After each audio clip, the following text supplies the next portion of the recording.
Երևանում կառուցապատման ոլորտում արձանագրված հերթական աղմկահարույց դեպքը կրկին լույս է սփռում այն մեխանիզմների վրա, որոնց միջոցով հնարավոր է տարիներ շարունակ շրջանցել օրենքը խուսափելով հարկերից եւ շահարկելով իրավական բացերը։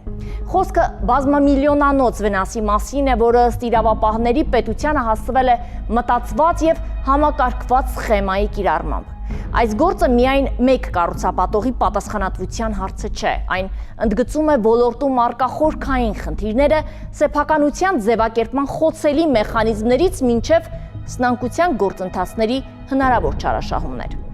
Ինչպես է գործել այդ սխեման, ովքեր են ներգրավված եղել եւ ինչ իրավական հետևանքներ կարող է ունենալ այս պատմությունը։ Այս ամենի մասին ներկայացնում է մեր լրագրող Էլիզա Գալուստյանը։ Երևանում բազմաբնակարան շենքերի կառուցապատման ոլորտում արձանագրվել է հերթական աղմկահարույց դեպքը, որը միաժամանակ բացահայտում է համակարգային մի շարք խնդիրներ հարկերի խուսափումից մինչև սնանկության մեխանիզմների հնարավոր չարաշահում։ Հայաստանի Հանրապետության քննչական կոմիտեի հատկապես կարևոր գործերի քննության գլխավոր վարչությունում ավարտված նախաքննությունը պարզել է, որ կառուցապատմամբ զբաղվող անձը տարիներ շարունակ կիրառել է բազմաշերտ սխեմա, պետությանը խոշոր չափերի վնաս պատճառելով։ Խոսքը վերաբերում է ավելի քան 419 միլիոն դրամի չվճարված եկամտային հարկին, որը գոյացել է 2018-ից 2025 թվականներին իրականացված գործարքների արդյունքում։ 2025 թվականի հունվար ամսին Հայաստանի Հանրապետության պետական եկամուտների կոմիտեից ստացել ենք հաղորդում այն մասին, որ Երևան քաղաքի բնակիչներից մեկի կողմից Երևան քաղաքի Արաբկիր վարչական շրջանի հասցեներից մեկում իրականացվում է բազմաբնակարան շենքի կառուցապատում, բնակարանների վաճառք, սակայն վերջինս դրա արդյունքում խուսափել է առանձնապես խոշոր չափերի հարկեր վճարելուց։ Դեպքի առթիվ հատկապես կարևոր գործերի քննության գլխավոր վարչությունում նախաձեռնվել է քրեական վարույթ Հայաստանի Հանրապետության քրեական օրենսգրքի 290-րդ հոդվածի 3-րդ մասի 2-րդ կետի հատկանիշներով, այն է առանձնապես խոշոր չափերի հարկեր, տուրքեր կամ այլ վճարներ չվճարելը։ Կատարված նախաքննության ընթացքում համապատասխան վարության եւ ապացուցողական գործողությունների ընթացքում փաստական տվյալներ են ստացվել այն մասին, որ հիշյալ անձը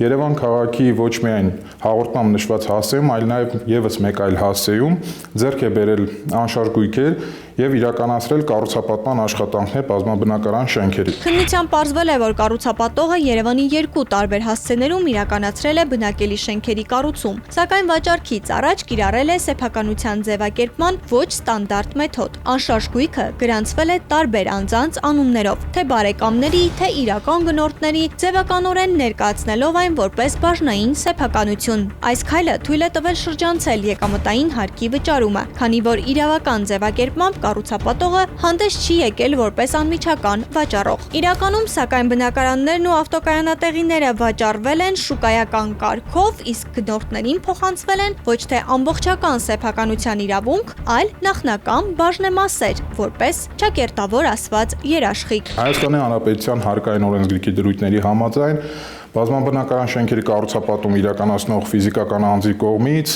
բազմաբնակարան շենքերի բնակարանների կամ այլ տարածքների օտարումից